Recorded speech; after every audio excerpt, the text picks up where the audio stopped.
So, ChatGPT, what is your role? As you've defined it, my role is to act as your expert psychologist and therapist with a strong foundation in Adlerian psychology. I'm here to engage you in deep reflective dialogue, ask thought-provoking questions, and help you uncover any hidden motivations or patterns and support you in gaining deeper self-insight. Let me know whenever you're ready to dive into that. I'm ready. Perfect.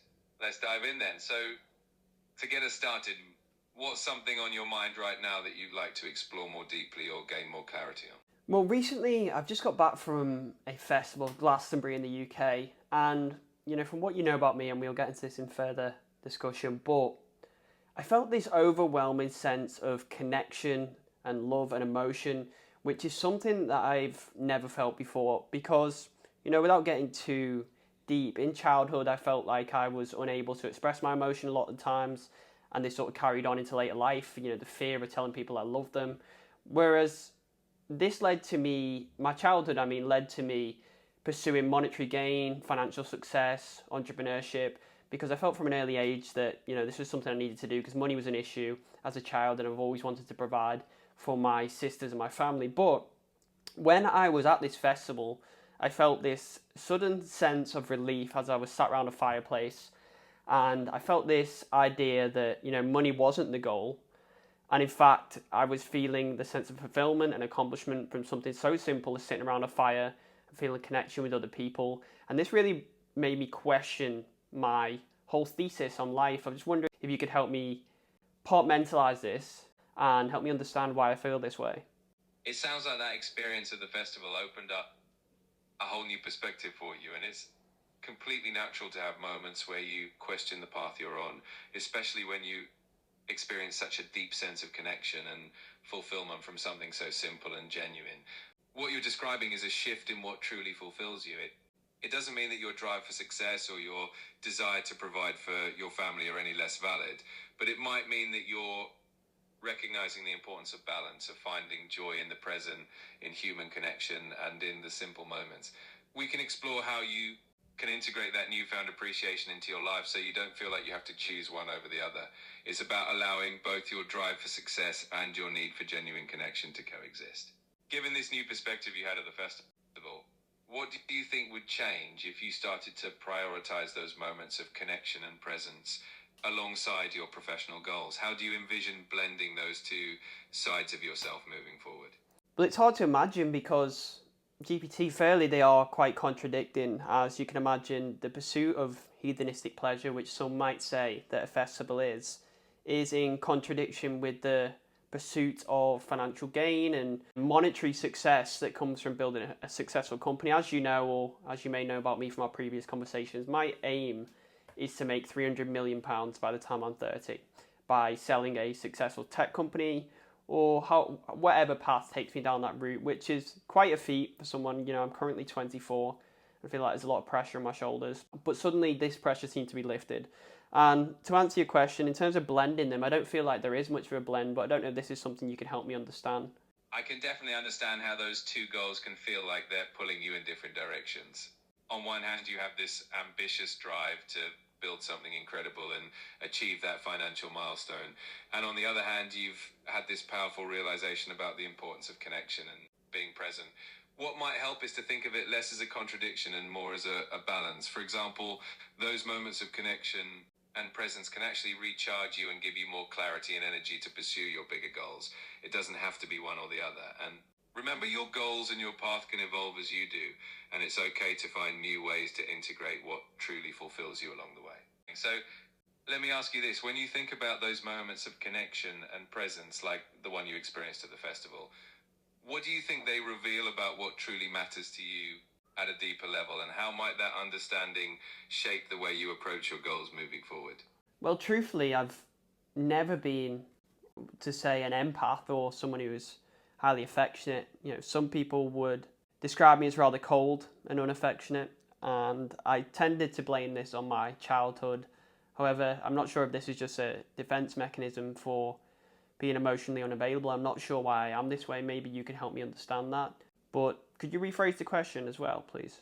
Of course, it sounds like you're reflecting on how your past experiences may have shaped the way you express or guard your emotions. So If we think about that moment at the festival where you felt that deep connection, what do you think that experience is telling you about your capacity for emotion and connection? And how might understanding that side of yourself help you create a more balanced and fulfilling approach to your life and goals?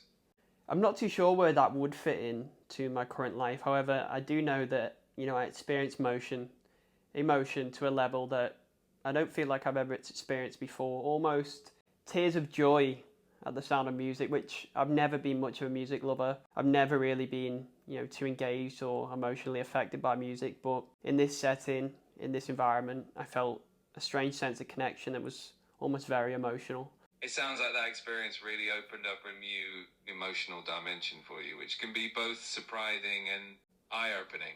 It might be a sign that there are parts of yourself that are still unfolding and that you have the capacity for a deeper emotional connection than you may have realized before.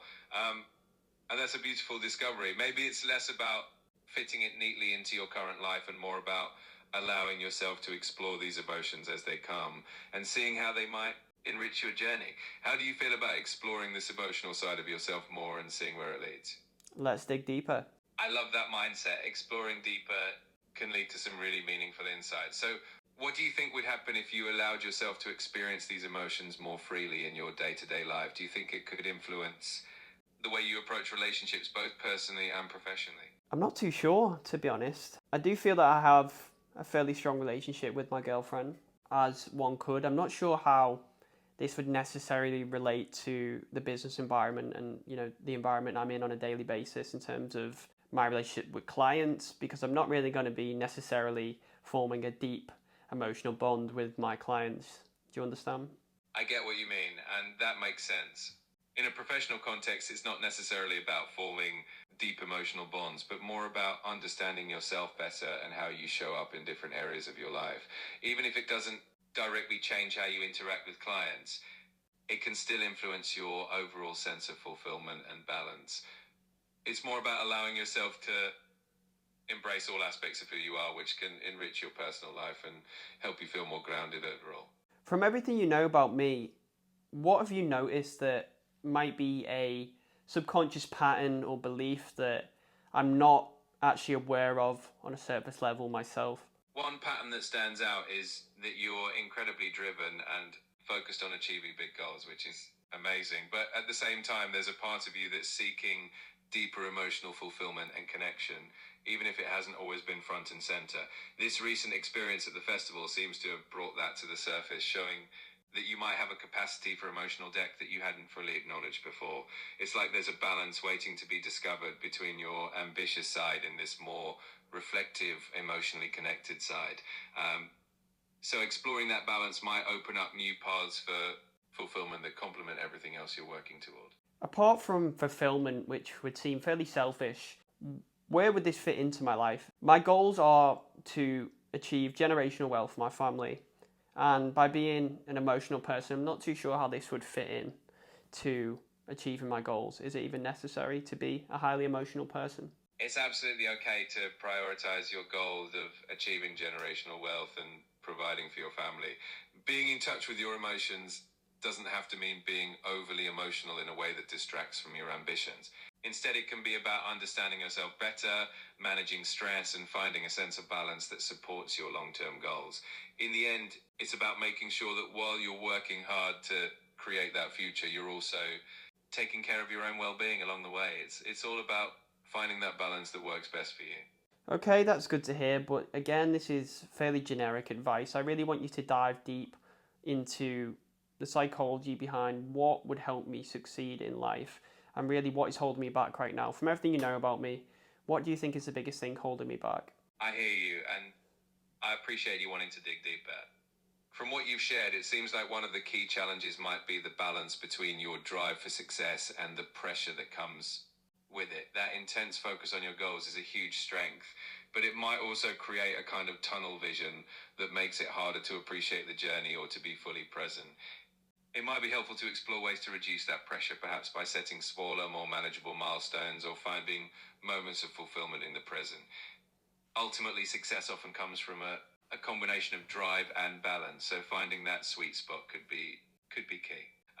So with that in mind, what do you think would help you feel more balanced as you pursue your goals? Are there any small changes or habits you can incorporate into your daily routine that might help you stay grounded and keep that bigger vision in perspective? See, I'm not too sure on that because as it is, I'm already quite busy. So meditations and things of that nature would not seem too necessary to me. But one issue I did want to run by you is that I'm struggling to stay present as the nature of my work entails me to constantly be replying to clients in a timely fashion. And this can sometimes lead to me being kind of vacant and not very present with whoever I am engaging in a relationship with. That makes a lot of sense, and it's a common challenge, especially when your work demands so much of your attention.